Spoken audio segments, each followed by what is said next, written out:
Que tu Espíritu Santo, Señor, nos exhorte a cada uno de nosotros, Señor, y que tú estás dando ese vigor que necesitan nuestras almas, Señor. Porque separados de ti, Señor, nada somos, nada podemos hacer, ni tampoco nada queremos ser ni hacer sin ti, oh Dios de nuestra salvación. Todas esas cosas, Padre, te las rogamos, te damos gracias, Padre, en el nombre maravilloso de nuestro Señor Jesús. Amén. Vamos a dar lectura, mis amados hermanos. Primera epístola del apóstol San Pablo a Timoteo, capítulo 1, del versículo 3 al 7. Leemos la palabra de Dios en el nombre del Padre, y del Hijo, y del Espíritu Santo. Amén. Como te rogué que te quedases en Éfeso, cuando fui a Macedonia, para que mandases a algunos que no enseñen diferente doctrina, ni presten atención a fábulas y genealogías interminables, que acarrean disputas más bien que edificación de Dios, que es por fe. Así te encargo ahora. Verso 5. Pues el propósito de este mandamiento es el amor nacido de corazón limpio y de buena conciencia y de fe no fingida, de las cuales cosas, desviándose algunos, se apartaron a vana palabrería y queriendo ser doctores de la ley sin entender ni lo que hablan ni lo que afirman. Amén. Tomen asiento, mis amados hermanos. Es importante tener, mis amados hermanos, presente el ámbito histórico y geográfico en el cual se desenvolvió el apóstol San Pablo y en este caso Timoteo. No vamos a poder entender jamás bien la Sagrada Escritura si no sabemos el tiempo en que se escribió, no solamente con una fecha, diciendo, fue en tal año, no, sino tratar de entender en la mejor manera posible qué pasaba en esa época, qué había en esa ciudad, dónde estaba, por qué Pablo tenía tanta preocupación de coger a su hijo espiritual Timoteo y decirle las cosas que estamos leyendo. Hay una primera lámina que puede, por favor, poner en mi mano Daniel. Quiero que la ponga para poder un poquito entrar en materia. G1, la que está Éfeso ahí. Esperemos un ratito.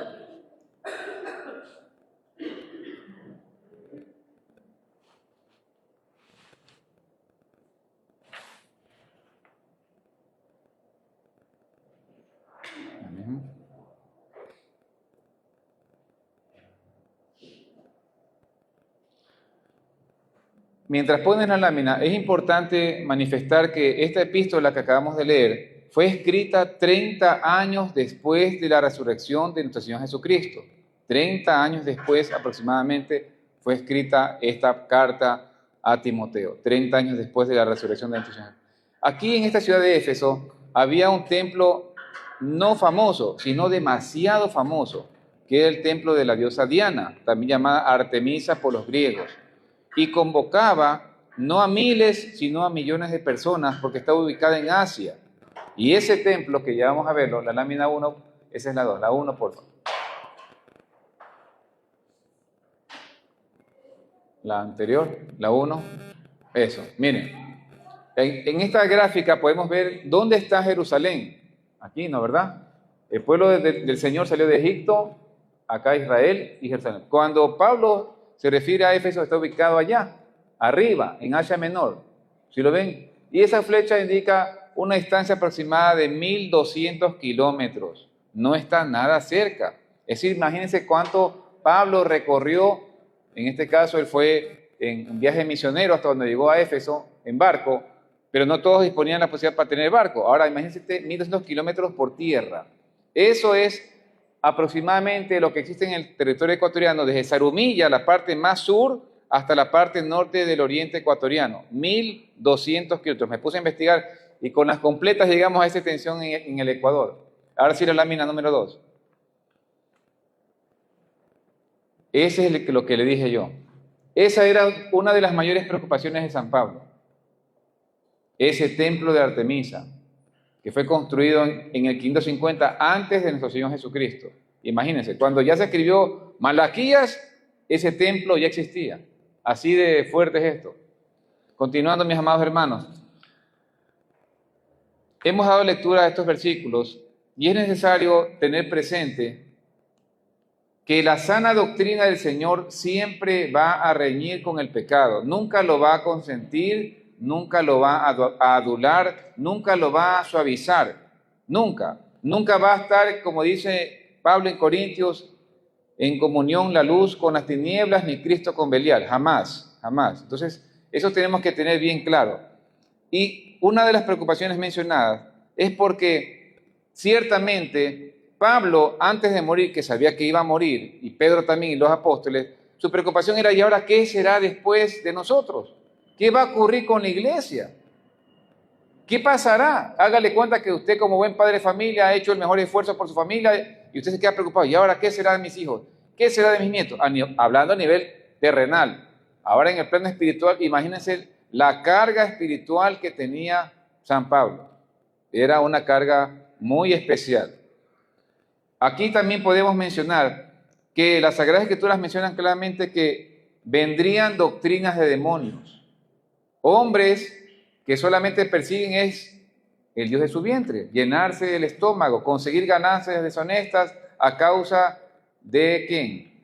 De los impávidos, a causa de la gente que no escudriña la palabra del Señor, a causa de que cree todo. Dice la Biblia que el avisado mira bien sus pasos, pero que el simple todo lo cree. Eso está en Proverbios y lo escribió Salomón. También podemos mencionar de que hay gente que dice ser maestra o maestro, ser profeta, ser apóstol, ser pastores, ser evangelistas, pero no lo son.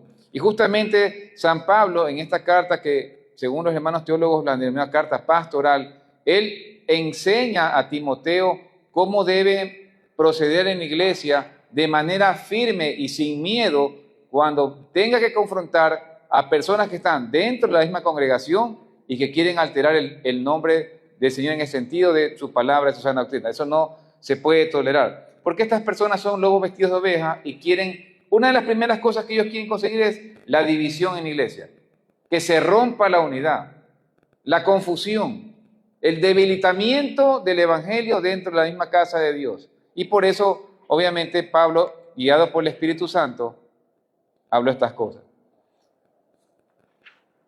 En el versículo número 5, que es el que nos vamos a centrar, dice claramente: el propósito de este mandamiento es el amor nacido de un corazón limpio y de buena conciencia y de fe no fingida. Y el 6 dice: de las cuales cosas viviéndose algunos se apartaron a vana palabrería, que no se doctores de la ley sin entender ni lo que hablan ni lo que afirman. Cuando hablamos de la ley, lo primero que se viene a nuestra mente es el Congreso o la Asamblea, ¿la verdad? Es lo primero a nivel, y está muy bien, porque de efecto ellos son personas que están ahí en esos cargos públicos para redactar y elaborar leyes. No voy a entrar en materia de legislación porque no viene al caso, pero sabemos muy bien que aunque la ley esté escrita, a veces las leyes son injustas. Y a los que estudiamos derecho claramente nos dicen que la justicia siempre debe estar por encima aún de la ley. Lastimosamente eso no ocurre en muchas ocasiones, no solo en Ecuador, sino en muchos países. Pero Dios es el legislador supremo y cuando Él legisla, Él sí lo hace bien. La Biblia dice que la voluntad de Dios es lo bueno, lo agradable y lo perfecto. O sea, en Él no hay falla. Y cuando Él legisla es para el bien del alma humana.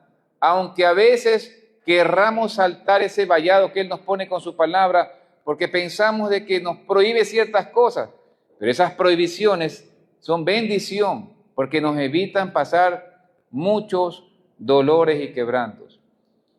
Las leyes morales siempre van a apuntar a algo, es el castigo. Toda ley de alguna manera busca la punibilidad o el castigo, bien sea de materia económica, administrativa, de pronto prohibición de salir del país o inclusive la prisión, de acuerdo a la gravedad. De igual manera, con la palabra del Señor, siendo el legislador supremo, obviamente va a haber castigos para aquellos que quebrantan la palabra del Señor.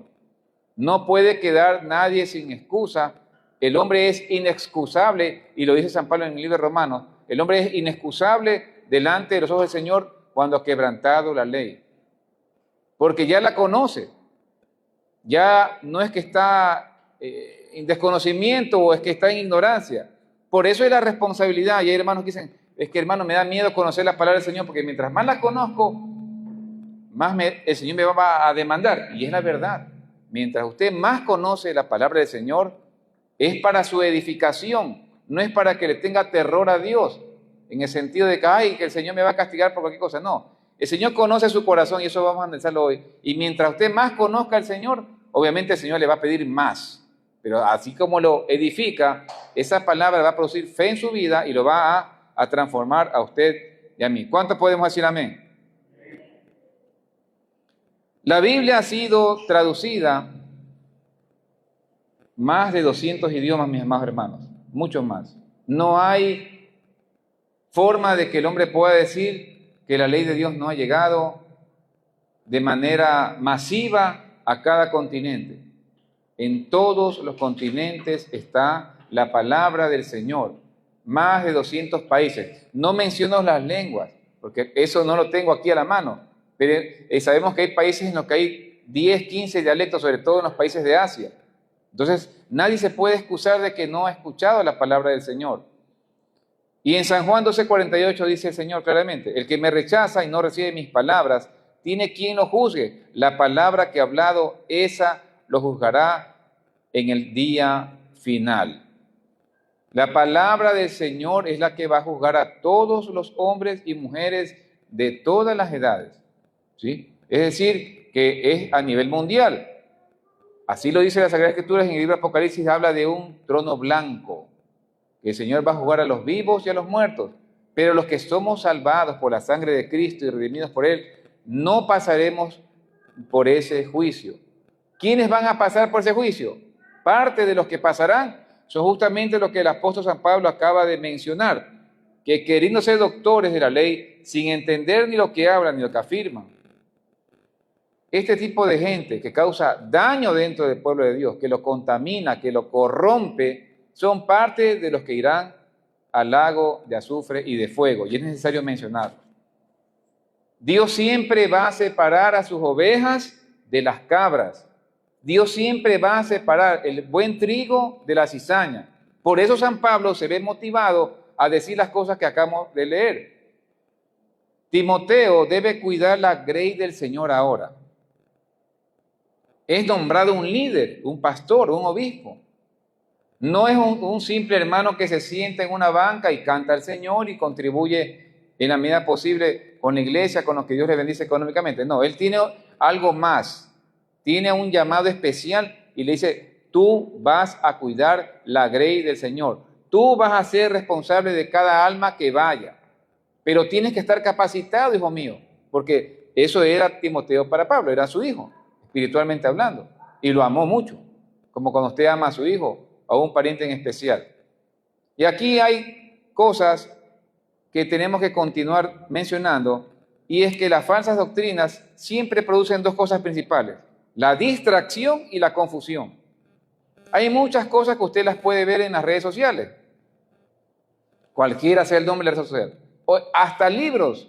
Pero si usted compra un libro y no es asesorado bien si realmente ese libro, ese texto, o ese video que usted va a ver, o ese podcast que usted vaya a escuchar, usted va a perder, en primer lugar, pierdes tiempo. Así le sobre la plata, va a perder tiempo, hermano, va a perder tiempo. Y si obviamente lo que hemos mencionado no está acorde a la sana doctrina, ¿qué va a pasar? Distracción o confusión. Eso va a provocar. ¿Cómo usted se evita eso? Con la palabra del Señor conociendo. Entonces podemos decir claramente que Timoteo se convirtió prácticamente en una persona que se le llama, que está ligada a la apologética, es decir, la defensa del evangelio, no con armas, no con dinamita ni metralletas, sino la defensa apologética usando la palabra de Dios que inspiró a los hombres del Señor como los apóstoles para escribirla. Timoteo tenía entonces que estar capacitado de la palabra del Señor enteramente, como está en la palabra, enteramente preparado para toda buena obra. Por eso, conociendo del futuro, Pablo dejó preparado a Timoteo. Y así en esta iglesia, Dios mediante, también serán preparados hombres del Señor, porque la iglesia, el velero, deberá existir por su misericordia y esa oración hasta que el Señor venga. ¿Cuándo podemos decir amén? Amén.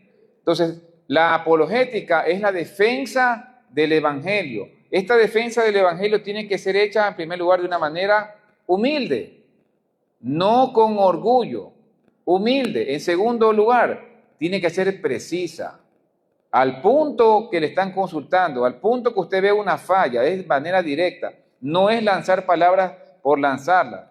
Y obviamente, si es con humildad, obviamente sabemos que apunta ¿a quién? A glorificar a Cristo, no a una persona determinada. Amén. La apologética tiene una larga historia en la iglesia cristiana, comenzando por Timoteo, y después hubo más personas, obviamente, una persona de ellas se llamó Tertuliano, aunque el nombre suena extraño. Él vivió allá por el año 155 después de Cristo. Y fue un prolífico autor primitivo y uno de los primeros apologistas cristianos. Ha sido llamado el padre del cristianismo latino y fundador de la teología occidental. Es una persona que ya sin duda está con el Señor arriba y que él continuó lo que tenía que hacer Timoteo, predicando la sana doctrina y defendiendo la palabra de Dios frente a los herejes y las personas que quieren dañar al pueblo. En el versículo 5, mis amados hermanos, dice así: el propósito de este mandamiento es el amor nacido de corazón limpio, de buena conciencia y de fe no fingida. Nos vamos a centrar el día de hoy en el versículo 5, solamente en el 5. Hay mucho contenido en este, pero por razón del tiempo vamos a abordar lo mayor que se pueda. Aquí hay 3 elementos, mis amados hermanos. 3 elementos. El primer elemento es el amor nacido de un corazón limpio. El segundo elemento, la buena conciencia. Y el tercero es la fe no fingida. Si falla uno de los 3, hay problema. Automáticamente. No es que pueda haber 2 de 3 o 1 de 3. Falla uno y se fregó todo. Así de sencillo. Y eso lo expresó San Pablo. El amor nacido o generado de un corazón puro realmente es un estándar muy alto e inalcanzable para el hombre natural. ¿Cómo vamos a llegar a tener un corazón puro, un corazón limpio, sabiendo que todos los días, querramos o no, le fallamos al Señor? En el Sermón de las Bienaventuranzas, que es uno de los capítulos de oro que a todos nos gusta, dice el Señor Jesús: bienaventurados los de limpio corazón, porque ellos verán a Dios. Me imagino yo, es un pensar, que San Pablo tuvo que haber pensado, entre tantas cosas, en el Sermón del Monte.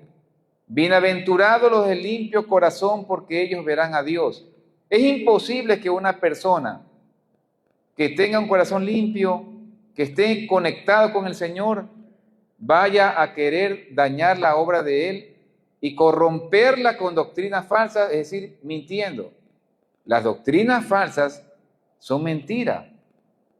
¿Por qué? Porque contienen mentiras y el padre de mentiras es Satanás. No hay como darle más vuelta. Toda palabra de Dios, todo lo que se contraponga a la sana doctrina que está en las Sagradas Escrituras, en los 66 libros, es falso. Es falso, es nulo. No tiene valor, no posee valor alguno. ¿Sí? No tiene valor. En el campo jurídico, cuando hay un juicio y la persona o el abogado presenta una prueba al juez y pongamos que en la ley te pide que tienes que llevar un documento notarizado de un contrato, pero el otro solamente le lleva una copia simple del contrato, ¿qué va a hacer el juez?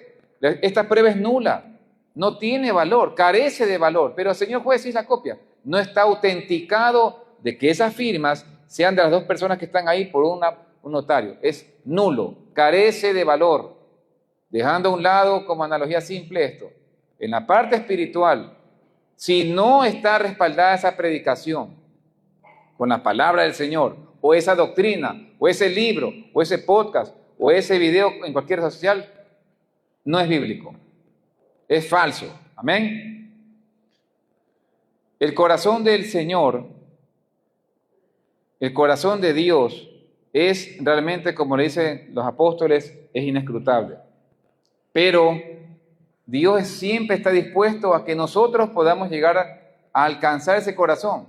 Y la única forma de alcanzar ese corazón es cuando Dios nos toca, cuando Dios produce ese sentir de culpabilidad en el hombre que le hace ver su pecado en forma total y absoluta, inexcusable, y que provoca que el hombre caiga de verdad rendido a sus pies.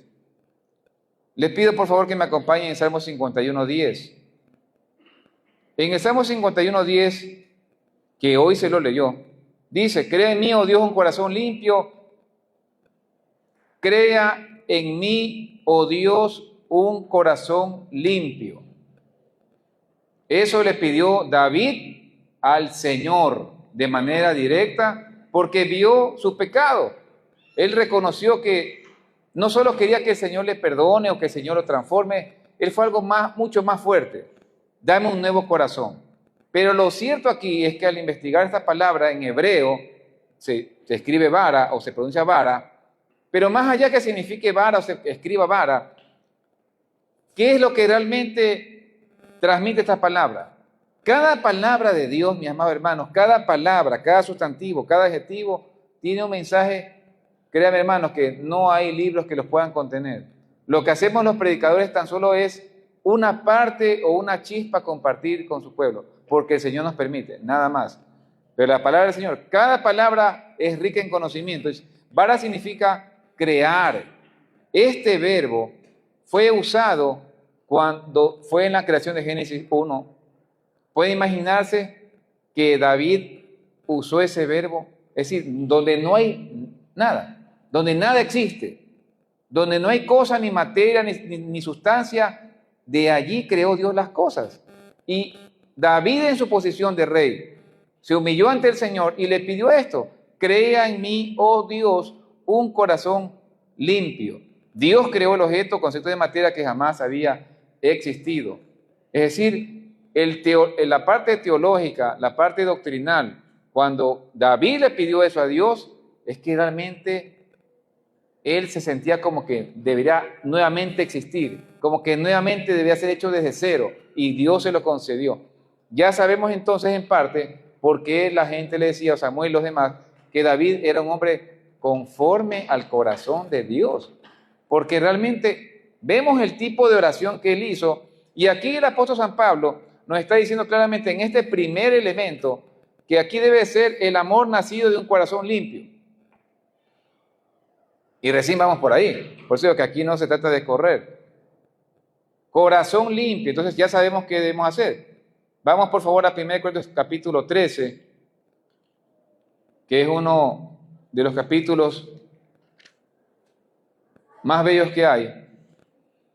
Habla acerca de la preeminencia del amor. El amor dice claramente allí que, en resumen, si usted habla otras lenguas o da su vida por otras personas, o usted trabaja en la iglesia, tiene todos los ministerios, usted reparte sus bienes, pero si usted no tiene amor, de nada sirve, de nada. Por más que usted se estudie la Biblia, se memoriza los versículos, pero si usted no tiene amor en su corazón, no vale. El amor que vale es el amor a la manera de Dios. Ese es el amor que vale, el que todo lo sufre, todo lo cree, todo lo espera, todo lo soporta, ¿sí? El amor nunca se rinde, jamás pierde la fe, siempre tiene esperanzas y se mantiene firme en todas circunstancias. Ese es el amor el cual Dios está demandando de nosotros. En 1 de Juan 3:14 dice el Señor: nosotros sabemos que hemos pasado de muerte a vida en que amamos a los hermanos, y el que no ama a su hermano permanece en muerte. Fíjese, el que no ama a su hermano permanece en muerte, es decir, no ha nacido de nuevo, no tiene un nuevo corazón, no le importa la necesidad del resto, es insensible total, no tiene un corazón nuevo. Entonces podemos darnos cuenta a la luz de la palabra del Señor que este primer elemento que contiene la instrucción de Dios, usando a Pablo, ¿sí?, fue para que lo ejecute, no solamente para que lo escuche y lo tenga guardado en un lugar, no, es para que lo ejecute. Si no tenemos un nuevo corazón, entonces no habrá amor de Dios en nosotros para los hermanos, ni tampoco por las almas perdidas. No hay nada, no hay nada. Entonces, ¿qué va a pasar con las personas que están alrededor de nosotros? Se van a dar cuenta, obviamente, de nuestra conducta y de nuestro comportamiento. Ese es el primer punto. El segundo punto tiene que ver con la limpia conciencia o una buena conciencia. Este elemento tiene algunas cosas que considerar: el corazón, nuestra mente, el intelecto y nuestra conducta moral. Todo esto está ligado con la buena conciencia. Y hoy vamos a ver a dos hombres de Dios. El primero es, en este caso, vamos a leer por favor 1 Samuel capítulo 12 del versículo 2 al 5. 1 Samuel 12 del 2 al 5. Amén. Si lo pueden poner ahí en la pantalla, por favor. Ok. 1 Samuel 12, 2 al 5 dice así: Ahora pues, aquí vuestro rey va delante de vosotros, yo ya soy viejo, lleno de canas, pero mis hijos están con vosotros y yo he andado delante de vosotros desde mi juventud hasta este día. Aquí estoy, a testiguar contra mí delante del Señor y delante de su ungido si he tomado el buey de alguno, si he tomado el asno de alguno, si he calumniado a alguno, si he agraviado a alguno, o si de alguien he tomado cohecho para cegar mis ojos con él, y os lo restituiré. Entonces dijeron: nunca nos has calumniado, ni agraviado, ni has tomado algo de mano de ningún hombre. Y verso 5. Y él les dijo: el Señor es testigo contra vosotros, y su ungido también es testigo en este día, que no habéis hallado cosa alguna en mi mano. Y ellos respondieron: así es. Es realmente muy bonito y bello ver en las Sagradas Escrituras este tipo de testimonios, porque hay muchos pasajes bíblicos que encontramos en los cuales vemos que Dios usa a hombres y mujeres de Dios. Y está muy bien, pero aquí esta enseñanza es importante para que podamos ver que cuando una persona, sea hombre o mujer, y tiene realmente buena conciencia, ¿cómo la puede mantener hasta el final de sus días? Y él no está aquí frente a 2, 3 personas. Él está aquí frente a todo el pueblo en Israel. Está delante de una multitud y él les dice: díganme de frente, si yo les he faltado, díganmelo. Yo se lo restituyo. ¿He causado daño a algunos? Díganme. ¿He abusado de mi poder? ¿He abusado de alguna mujer, de un niño, de un anciano? Díganmelo de frente. ¿Y cuál fue la respuesta? No, Samuel, tú has hecho bien las cosas. ¿A cuántos de ustedes les gustaría oír lo mismo cuando estén en el final de sus días? Y eso justamente era lo que Pablo también lo dijo, y ya vamos a analizarlo. Pablo, por la misericordia del Señor, también llegó al mismo nivel de Samuel, de tener una buena conciencia, de tener un corazón limpio. No porque él lo pudiera obtener, sino porque Dios le permitió obtenerlo, porque ese hombre halló en gracia ante Dios. Dios tiene, dice en su palabra, misericordia de quien tiene misericordia. Dios pone y quita reyes. No hay nada que se pueda mover en la tierra ni en nada de la creación si Él no lo autoriza. Amén. Y Dios distingue, obviamente, lo que hay en nuestro corazón. Él sabe con qué actitud está aquí sentado, si está prestando atención o no. Él sabe si usted va a poner en práctica esta palabra del Señor que está en 1 Timoteo y en Samuel que hemos compartido o no. La palabra conciencia viene del griego sumeidesis, que es la facultad moral que tenemos todos los hombres para distinguir entre lo bueno y lo malo. Y de acuerdo a esa distinción, entonces yo puedo escoger. Yo puedo escoger si hago o no lo hago. ¿Sí? Bendito sea el Señor que nos dio esto, hermano. ¿Qué sería si no tuviéramos la conciencia? Pero a su vez, esta conciencia en las personas que no tienen a Cristo es cauterizada, es dominada por Satanás. y lo lleva a su reino de tinieblas. Al no tener la luz del Señor en esa persona, automáticamente está en el reino de tinieblas. ¿Habrá cosas que él pueda decidir? Sí, claro que va a poder decidir algunas cosas bien, pero a nivel espiritual siempre va a fracasar. ¿Podrá hacer buenos negocios? Por supuesto que puede hacer buenos negocios. ¿Podrá ser buen médico? Por supuesto que sí. Pero en la parte espiritual no va a poder hacerlo porque no puede discernir espiritualmente algo cuando él es un hombre que no tiene a Cristo en su interior. Cuando es un hombre que no tiene un corazón creado nuevo, como se lo pidió David. No lo tiene. Mal podría haber algo bueno o dar frutos buenos un árbol malo. Así lo dijo el Señor. Vamos por favor al libro de Hechos, en el capítulo 23, versículo número 1, dice así. Pablo, mirando fijamente al concilio, le dijo: varones hermanos, yo con toda buena conciencia he vivido delante de Dios hasta el día de hoy. Y vamos al 24, Hechos 24, versículo 16. Y por esto procuro tener siempre buena conciencia, una conciencia sin ofensa ante Dios y ante los hombres. Eso era el motor generador de Pablo. Esa era, digamos, cada vez que se despertaba la preocupación o motivación de Pablo. Tener buena conciencia ante mi Señor, que lo tumbó del caballo, por cierto. Y si Dios a usted no lo ha tumbado del caballo, hermano, preocúpese. Dios tiene que tumbarnos el caballo a cada uno en su momento debido, para que nuestras almas se conviertan. Si usted, el Señor, no ha tumbado el caballo, preocúpese. Tiene que haber un momento en historia en que haya, en este caso yo me llamo Eduardo, el viejo Eduardo y el nuevo Eduardo. Si no hay eso en usted, preocúpese. Tiene que haber eso. Pablo lo dice aquí. Procuro tener siempre una conciencia sin ofensa ante Dios y ante los hombres.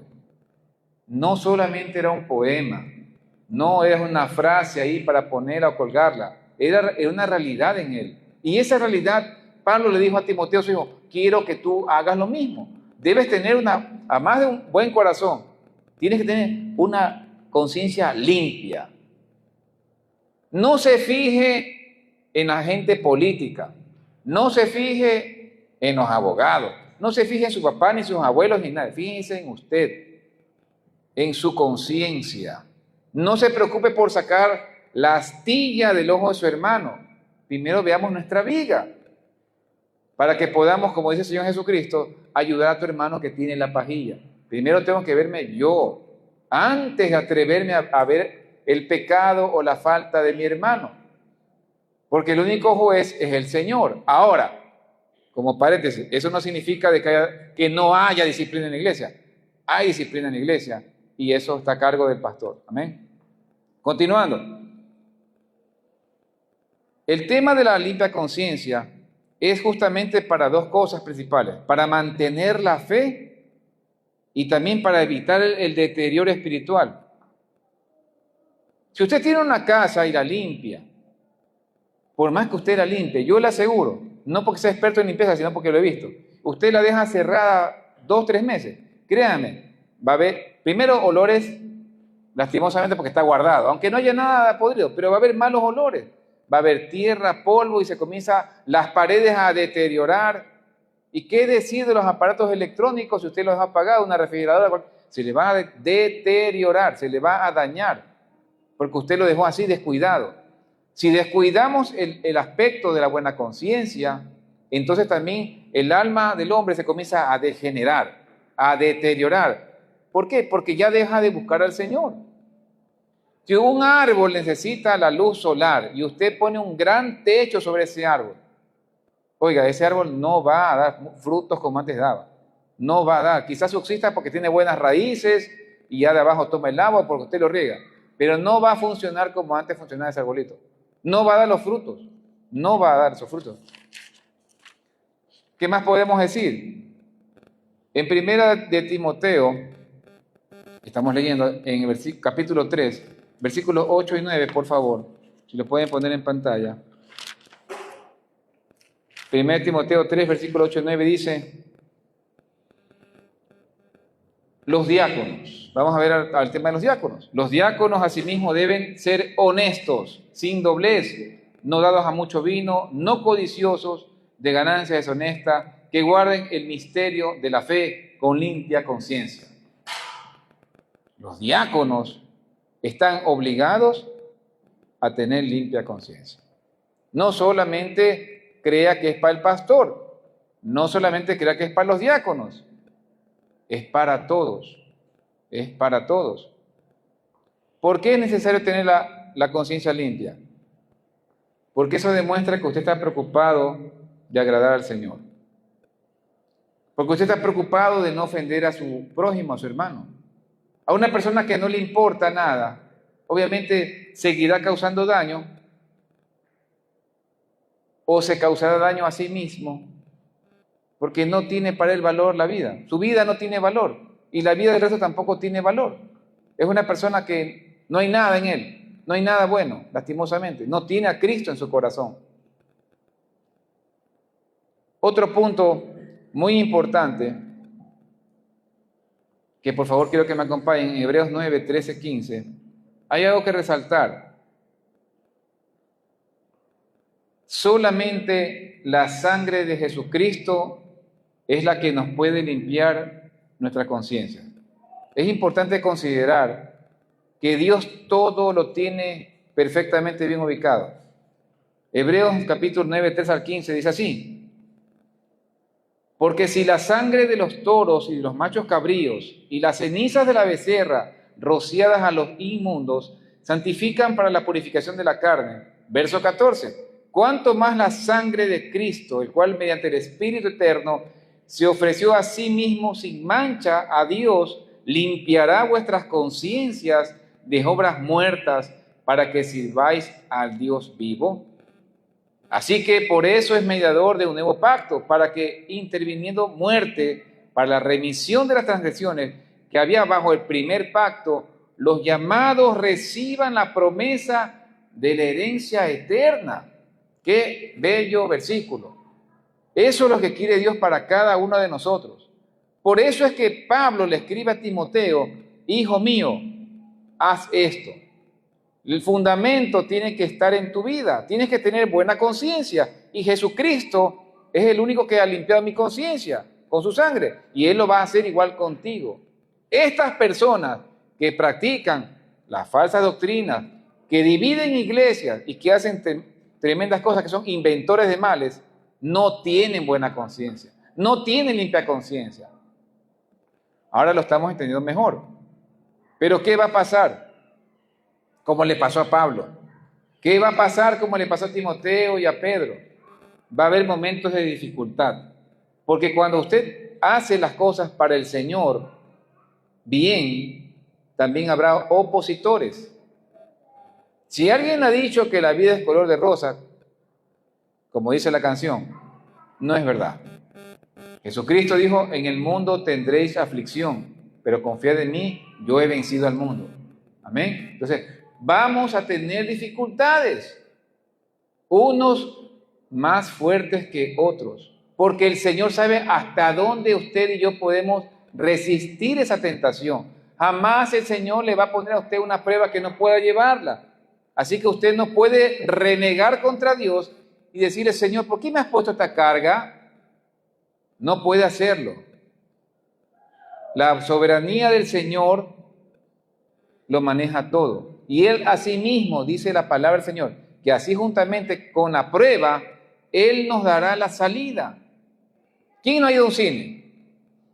¿Sí o no que hay un anuncio que dice éxito o salida? Ahora imagínense así en la prueba. Ahí también Dios le va a mostrar la salida. Y el Señor no falla. Siempre va a haber una salida. Ahora que no la va a poder ver de primera instancia, es verdad. No la vamos a poder ver a priori a primera instancia. Pero de que la va a ver, usted la va a ver. Pero tiene que doblegar sus rodillas tiene que humillarse ante el Señor. Él mismo dijo, aprended de mí que soy manso y humilde de corazón. ¿Por qué le digo del tema de las pruebas? Dice claramente en 1 Pedro 3:17, mejor es que padezcáis haciendo el bien, si la voluntad de Dios así lo quiere, que haciendo el mal. Porque si una persona hace el bien, tiene buena conciencia, pero vamos a padecer en el trabajo, con los familiares, en el barrio, o quizás a una persecución en la iglesia, a futuro, no sabemos, pero vamos a padecer. Nadie está exento. No crean que usted va a tener la vida de rosa.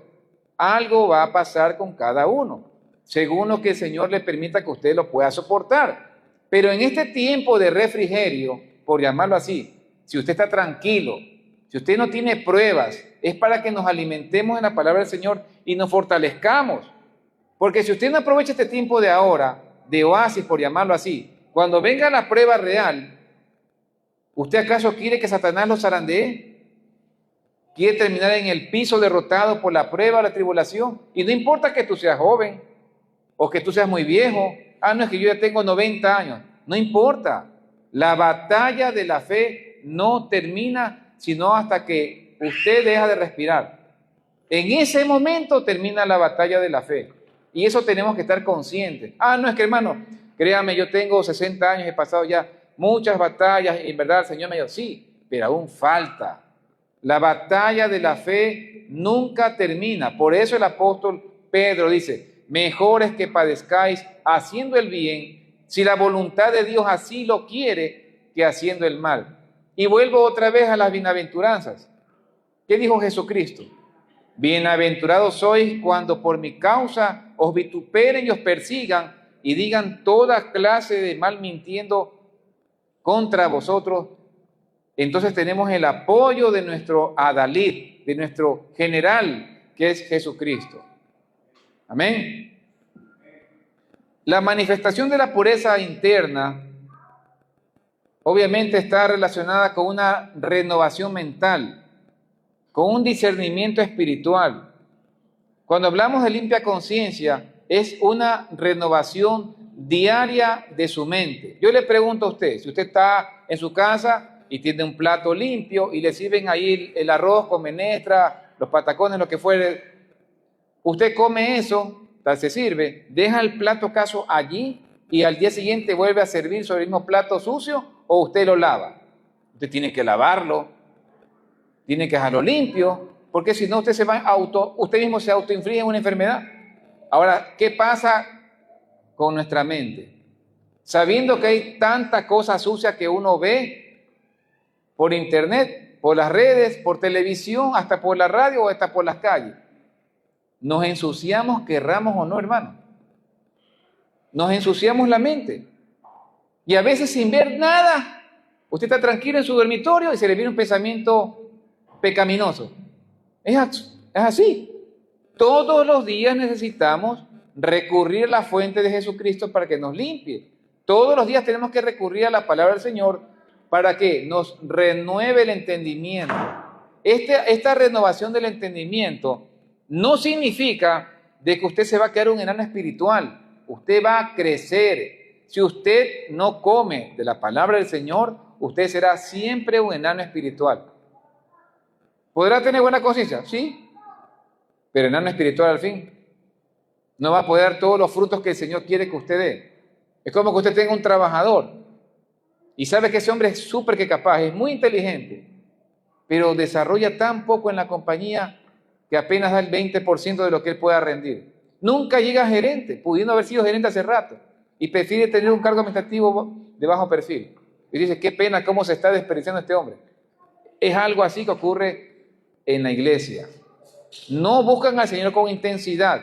Solo creen que ya soy salvo, me salvó mi Señor, yo amo a mi Señor, evito el pecado, pero no escudriña la palabra del Señor, no sale a evangelizar, no se mueve de su lugar, está en una comodidad y eso el Señor no quiere. Cuando Dios le dijo a Moisés, anda donde Faraón y dile, deja salir a mi pueblo para que me sirva. No le dijo solamente para salvarlo, para que me sirva. Y como Faraón aceptó hasta un momento, váyanse todos, les dijo, váyanse, pero dejen los animales. ¿Y qué le dijo Moisés? Dios quiere que salgamos con todo para servirle. ¿Por qué creen que le costó la vida a tanta gente en Egipto? Por la terquedad del faraón, por la que quería impedir que le sirva al pueblo. Dios no solo quería salvarlos, sino que quería, ¿qué cosa? Que le sirvan. Y le dijo a Moisés de manera anunciada, Él no nos va a dejar salir hasta que salga con brazo firme, y ustedes despojarán a los egipcios. Entonces, en este camino que estamos, no crean que Timoteo ya murió y terminó el mandato. El mandato es para la iglesia. Así como usted se apropia del versículo que dice, el Señor es mi pastor, nada me faltará. Usted dice, amén. Así mismo, tiene que decir amén a este mandato que está dando el Señor. La instrucción del Señor tiene 3 partes: el amor, la buena conciencia y la fe. ¿Cuántos decimos amén? Vamos a ver 10 ejemplos prácticos. Solamente voy a mencionarlos y cada uno nos vamos a ubicar. De cómo saber si tengo una o cómo estoy viviendo una limpia conciencia. Esto es solo entre el Señor y cada uno de ustedes. Es entre el Señor y usted. La honestidad en el trabajo. ¿Cómo estás ahí? Porque no basta con solo que seas trabajador, también puedes ser empleador o quizás comisionista. ¿Eres honesto con la parte que tú manejas? El tema segundo, los chismes. ¿Hablas mal de tu prójimo o cuando te enteras algo? Si usted, mi amado hermano, a usted no le consta, usted no tiene pruebas, ¿por qué vamos a llevar una frase o un chisme hacia otro lado? En primer lugar, no me consta. Puede ser que la persona que se lo diga, sea su papá, su esposo, su esposa, quizás es porque es una buena fuente, pero aún así, aunque sea de una buena fuente, pregúntele a esa buena fuente si tiene pruebas, porque quizás su papá le dice porque escuchó, y usted le queda a su papá, es que es mi papi, es mi abuelo, etcétera, es mi esposo. Pero él también se puede equivocar. Entonces, tenemos que tener mucho cuidado con estas cuestiones del chisme, sobre todo en iglesia. Sobre todo en iglesia. Si usted escucha que alguien habla mal de otro hermano, usted tiene la obligación. No le estoy a usted suplicando. Estoy diciendo lo que usted tiene la obligación. Yo tengo la obligación. Oye, Eduardo, sí, dime. Lo que pasa es que Juanito le dijo tal cosa por aquí. A ver, un ratito. Tienes que parar. Si tú quieres hablar del mejor, como en la vida, sentémonos a conversar y a ver cómo se puede resolver este tema. Pero usted no puede aceptar eso. ¿Sabe por qué? Porque lo primero, lastimosamente, que se viene son malos pensamientos en contra de tal hermano. Ya usted lo ve, el hermano ni sabe que usted está hablando y usted ya lo ve con una cara. Oiga, eso es feo. Y eso al Señor no le gusta. Por eso es que tenemos que tener cuidado con los chismes. ¿Sí? Y no me vengan a decir que solo las mujeres son chismosas porque no es verdad. Los hombres también somos chismosos. Tercer punto, la integridad académica. Aquí hay bastantes jóvenes. ¿Cómo estás con las pruebas? ¿Estás usando mucho inteligencia artificial para hacer tus tareas, quizás? ¿Ah? ¿O estás copiando? Esa integridad también es importante. La inteligencia artificial es buena para investigar y está bien, pero no vas a copiar el 100% de eso para poner tu tarea, pues eso debe ser un vagoneta, entonces tampoco. Además que cuando te pongan el examen en la vida real no vas a tener la compu a tu mano y ahí vas a fracasar, entonces evítate eso. Respetar lo ajeno. Si has prestado un libro, una herramienta, alguna cuestión, tienes que devolverla, no es tuya. Quinto, confesar cuando te equivocas. Sí, ella sabe que yo lo quiero, y ya le di así una palmotada. No decir que sea su hermano, a su pariente, su amigo. Oye, perdóname que fui grosero, o perdóname que no te llamé ese día. Sea sincero, acérquese a él, porque es bonito tener la relación buena con su hermano, con su pariente, con su amigo de trabajo, con su jefe. Es lo más bello. Cuando usted tiene paz en su corazón, créame, y usted lo ha experimentado, me va a decir que no tiene alegría. Van de la mano. Nadie me puede a mí decir, es que tengo paz y no tengo alegría. No existe eso. Usted tiene paz, usted tiene alegría. Eso es como 2 más 2 son 4. Ser justo en los conflictos. A los que tienen paz, los papás que tienen niños pequeños, los padres. Si usted ve que sus hijos se pleitean, trate de ser justo. Y sean justos, no con favoritismos, por favor. Esos favoritismos hacen daño, porque el otro se va a dar cuenta. Puede ser que el uno falla, está bien, pero siempre manteniendo el equilibrio. Y si es usted empleador, ¿cuánto más? Averiguar bien qué pasó con ese trabajo, quién realmente falló. Y a veces no solamente buscar el culpable, sino buscar soluciones, mis hermanos. A veces solo queremos, es que tú hiciste esto, está bien, ya se sabe que falló, ya. Pero ahora busquemos el remedio, busquemos la solución. No nos vamos a quedar, como dicen las abuelitas, llorando sobre la leche derramada. Séptimo, la ayuda secreta. No, que no sepa tu izquierda lo que tu mano derecha hace. Es decir, habrá ocasiones en las que usted quiera ayudar. No se aguante. Ayuda a su hermano, ayuda a su prójimo, ayuda a su pariente, sin hacer bombas, sin bombas ni platillos. Ayúdelo en secreto, que el Señor se lo va a recompensar a usted. Octavo, si usted ha hecho una promesa, y aquí vamos a entrar así de manera muy rápida, dice la palabra del Señor, mejor es que no prometas, y no que prometas y no cumplas, porque el Altísimo está arriba y Él escuchó tus palabras. Entonces, si usted va a prometerle algo al Señor, y está bien que lo haga, primero medite realmente que lo va a hacer.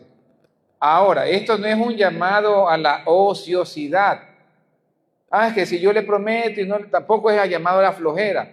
Usted también tiene que prometer al Señor y cumplir. Señor, te prometo, y que ni siquiera escúchame, ni siquiera vale no vale como promesa. Te prometo, Señor, que todos los días yo voy a leer la Biblia. ¿Sabe por qué le digo que no vale esa promesa? Porque ahí hay un mandato, Josué 1:8. De día y de noche meditarás en la palabra de Dios. Para que vean que esa no es ni promesa. No, ni siquiera cae en esa categoría. Si usted le promete algo al Señor, cúmplalo. Si usted le promete algo a sus hijos, a su esposa, piense bien antes de que lo haga. Y si ya lo prometió, cúmplalo. Noveno. Esta parte ya es más difícil. El tema de las tentaciones. Cada uno es débil en áreas que su hermana y su hermano no lo es. Es muy fácil, créanme, decir, este hermano es un carnal porque cada vez y cuando hace esto y lo otro y lo otro. Sí, quizás él pueda tener esa pata en que cojea. Y quizás usted nunca caiga en esa tentación. Usted tiene otras.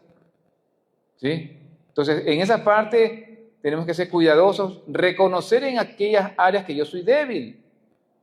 Yo tengo que autoexaminarme, no importa que tenga como 90 años, siempre va a haber áreas débiles. Ahora que el Señor en el proceso nos va a ayudar a despojarnos de todo ese peso que nos asedia, para su gloria y su honra, amén. Pero hasta el final habrá la batalla espiritual, va a haber conflicto y va a haber tentaciones. Entonces usted tiene que autoanalizarse cada día y llevar esa tentación o esas cosas que a usted le estorban cada día, every day, como dicen los gringos, a la presencia del Señor. De manera secreta, a puerta cerrada, celulares apagados o lejos del lugar. ¿Sí? Yo siempre pongo este ejemplo. Cuando usted va a una audiencia, los jueces le prohíben a usted que usen celular. Se lo prohíben porque inclusive está en la ley. No ore, por favor, y no lea la Biblia con su teléfono prendido. No lo haga. Si usted realmente quiere tener comunión con Dios, pues téngala. Pues. Si no, fácilmente siga nomás con su celular. ¿Sí? O lo uno o lo otro. Y décimo, perdonar de corazón. Debemos dejar atrás el rencor, ¿sí? Porque eso no nos ayuda a crecer. La raíz de amargura no solamente le hace daño a la persona afectada, sino al resto. Es como una manzana podrida. Un miembro en una iglesia o en una familia que esté afectado y que esté amargado porque alguien le hizo daño, automáticamente, como está amargado y está golpeado, comienza a hablar mal de esa persona con los que están cerca. Y comienza esa raíz a crecer y el rencor crece. Y después contamina a los familiares que no tienen nada que ver con el problema. Y se crecen las rivalidades. Por eso, la única forma de terminar con el rencor es con el perdón. Y así como el Señor a usted y a mí nos perdona multitud de pecados, Acuérdese de eso, que si usted no ha perdonado a su hermano, tampoco el Padre a usted lo va a perdonar. Hoy es Santa Cena, en pocos minutos, y debemos estar a cuentas con el Señor, porque el que bebe la copa indignamente y come del pan indignamente, juicio acarrea para sí, porque nadie se puede burlar de la sangre de Cristo. Ahora, no significa de que si usted tiene un pecado actual, usted tiene que esperarse 200 años para cenar. Dice la Biblia claramente en 1 Juan 1:9 que si confesamos nuestros pecados, Él es fiel y justo para perdonarnos todos nuestros pecados, todos, y la sangre de Jesucristo nos limpia toda maldad. Usted tiene la oportunidad antes de la Santa Cena de ponerse a cuentas con el Señor. Aprovecho esto de decirlo porque hoy es Santa Cena. No deje que Satanás lo engañe o que venga una doctrina y que le diga, no, lo que pasa es que tú no saliste orando de tu casa y te atreves recién aquí, porque el diablo es tan asqueroso y tan sutil. Ah, sí, ahorita sí quieres, ¿no? Quieres ponerte a cuentas con el Señor, ya estás como a 10, 15 minutos que la prédica termina y recién quieres ponerte a cuentas con el Señor. ¿Y que estás vivo tú? Pues dígale a Satanás que así como el ladrón, el malhechor estaba a la derecha, estaba en agonía y a pocos minutos de morir, ¿y qué le dijo él al Señor? Señor, acuérdate de mí cuando estés en el paraíso. Sálvame. ¿Y qué dijo el Señor? Que eres muy sabido. Te estás muriendo y recién acudes a mí. Él no le dijo eso. Púdrete, te vas al infierno. Eso dijo Dios. Hoy estarás conmigo en el paraíso. Así que, hermano, no hay excusa para que usted diga, no puedo cenar. Póngase a cuentas con el Señor. De corazón. Y Él va a escuchar esa oración. Usted va a sentir el perdón del Señor. Usted va a sentir nuevamente esa paz. Usted quiere sentir esos ríos de agua viva en su vida. Pídaselo al Señor y Él nunca se lo va a negar, porque Él nos ama con amor eterno. Gloria a Dios. El tercer elemento, mis amados hermanos, para cerrar, es la fe. Volvamos por favor a 1 Timoteo capítulo 1, versículo 5. La fe no fingida. El propósito de este mandamiento es el amor nacido de un corazón limpio y de buena conciencia y de fe no fingida. En lo que respecta a la fe, hermanos, hay miles de libros, quizás millones de libros que hablan de la fe, porque es uno de los capítulos más apasionantes para todos. Vamos por favor un ratito a Hebreos 11. Yo me puse a pensar, quizás algunos aquí ya sepan la respuesta, ¿dónde por primera vez se habla de fe?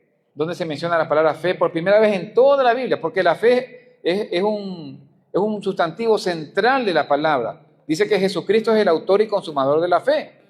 Y yo decía, ¿dónde está la primera vez que se mencionó fe? Y me puse a investigar. Y antes de la respuesta, la vamos a leer juntos para que la descubramos. Hebreos 11, 1 al 6. La fe es pues la certeza de lo que se espera, la convicción de lo que no se ve, porque por ella alcanzaron buen testimonio los antiguos. Por la fe entendemos haber sido constituido el universo por la palabra de Dios, de modo que lo que se ve fue hecho de lo que no se veía, y por la fe Abel ofreció a Dios más excelente sacrificio que Caín, por lo cual alcanzó testimonio de que era justo, dando Dios testimonio de sus ofrendas, y muerto aún habla por ella. Verso 5, por la fe no fue traspuesto para no ver muerte, y no fue hallado, porque lo traspuso Dios, y antes que fuese traspuesto, tuvo testimonio de haber agradado a Dios. Y verso 6, pero sin fe es imposible agradar a Dios, porque es necesario que el que se acerca a Dios crea que le hay y que es galardonador de los que le buscan. Amén. La fe solamente viene por el oír, y el oír la palabra de Dios. Por eso es que San Pablo dice que esta gentuza, aunque suene fuerte, que habla en contra de sana doctrina y que tuerce las escrituras, nunca va a poder estar con la fe, porque ellos no hablan la palabra de Dios, ellos no tienen fe, no puede haber fe en ellos porque no tienen la palabra de Dios, y la única manera de tener fe solo es a través de la palabra de Dios. no hay otra forma. El ser humano no puede respirar sino solamente lo que hay. En este caso es el oxígeno. Si yo no tengo oxígeno, no puedo respirar. Y si una persona no escucha la palabra de Dios, jamás va a tener fe. Si no come más escritura, si no se alimenta, tampoco va a poder crecer. Va a ser siempre un enano espiritual. Y aquí viene otra bienaventuranza. ¿Qué dijo el Señor? Bienaventurados los que tienen hambre y sed de justicia. De ellos es el reino. Si se dan cuenta cómo las bienaventuranzas están vinculadas en estos versículos que hemos analizado, yo me sentí, créame, sorprendido y maravillado con esto. Y ahora, volviendo al tema, ¿quién fue o dónde está la primera vez que se habló de fe en la Biblia? Está con Abel. Yo pensé primeramente en Abraham, pero cuando me puse a analizar, justamente está con Abel. Y él demostró la fe con obras, como dice Santiago. La fe sin obras está muerta. Y el que sabe hacer lo bueno y no lo hace, es pecado. Y para cerrar, es necesario mencionar, mi hermano Daniel, ponga por favor la imagen del templo, que aquí vamos a cerrar. Éfeso fue testigo de algo muy fuerte. Mientras él pone la lámina, yo voy a leer acá una cita bíblica.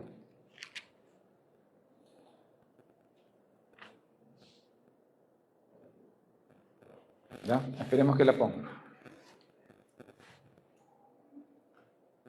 Éfeso comenzó mal. Luego vino el Evangelio a través de sus siervos Pablo y Timoteo. No, la segunda, donde está el templo. Ese templo fue considerado hasta ahora una de las 7 maravillas del mundo. En su época ya no existe. Y voy a leer una porción para que ustedes compartan. Plinio, uno de los hombres destacados historiadores, describió el templo de 115 metros de largo por 55 metros, es decir, que aproximadamente entraban con esa extensión 150 casas de mucho lote, que son de 6 por 12. ¿Puede imaginarse cuántas casas entraban ahí?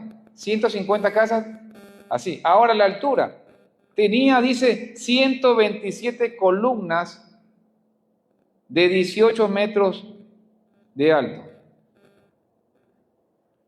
Y las bases con 12 metros. Es decir, que era una construcción colosal. Era algo majestuoso. Y eso fue cuando hecho, miren, 550 años antes de que venga el Señor Jesucristo. Antes que se escribiera Malaquías, como les mencioné. Ya estaba. Pero ¿qué pasó? Este templo, y ahora sí puedes quitar la imagen, fue destruido. Fue destruido por el pueblo germánico en el año 262 después de Cristo. Llamados los godos, así se llamaban ellos, un pueblo invasor de Germania, y lo destruyó por completo y nunca más fue construido. Y con ello, una de las primeras cosas que destruyeron fue esa basura de templo. Se terminó el culto a Artemisa, a Diana, que tanto la adoraban, se terminó por completo. Y aquí viene un pasaje bíblico que voy a leer y les ruego que presten atención porque aquí ya terminamos. Escribe al ángel de la iglesia en Éfeso, el que tiene las 7 estrellas en su diestra, el que anda en medio de los 7 candeleros de oro, dice esto: yo conozco tus obras y tu arduo trabajo y paciencia, y que no puedes soportar a los malos, y has probado a los que dicen ser apóstoles, y no lo son, y los has hallado mentirosos. Has sufrido, has tenido paciencia, has trabajado arduamente por amor de mi nombre, y no has desmayado. Verso 4. Pero tengo contra ti que has dejado tu primer amor. Recuerda, por tanto, de dónde has caído y arrepiéntete y haz las primeras obras, pues si no, vendré pronto a ti y quitaré tu candelero de su lugar si no te hubieras arrepentido. Pero tienes esto que aborreces, las obras de los nicolaitas, las cuales yo también aborrezco. Y cierra el verso 7 de este segundo capítulo de Apocalipsis diciendo: el que tiene oído, oiga lo que el Espíritu dice a las iglesias. Al que venciere le daré a comer del árbol de la vida, el cual está en medio del paraíso de Dios. Amén. La pregunta es, mis amados hermanos y amigos, ¿quieres terminar así como terminó Éfeso? Oremos. Padre que estás en los cielos, te damos gracias, Señor, por tu palabra. Tú eres bueno, Señor. Señor, tú conoces nuestro caminar y nuestro andar. Nadie es como tú, Señor. Nos humillamos delante de tu presencia y declaramos a viva voz que te necesitamos, Señor. Permítenos, Padre, vivir vidas santas y rectas para ti, Señor. Ayúdanos a vivir para ti, Señor. Crea en nosotros, Padre, un nuevo corazón.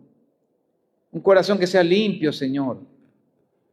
Perdona todas nuestras ofensas. Límpianos con tu sangre divina nuestra mente, nuestro cuerpo, nuestra alma, nuestro espíritu, nuestro corazón, nuestra conciencia, Señor. Ayúdanos a vivir vidas rectas para ti, Señor. Que nuestra fe esté acompañada de obras para tu gloria. Gracias, Padre. Gracias, Señor Jesús.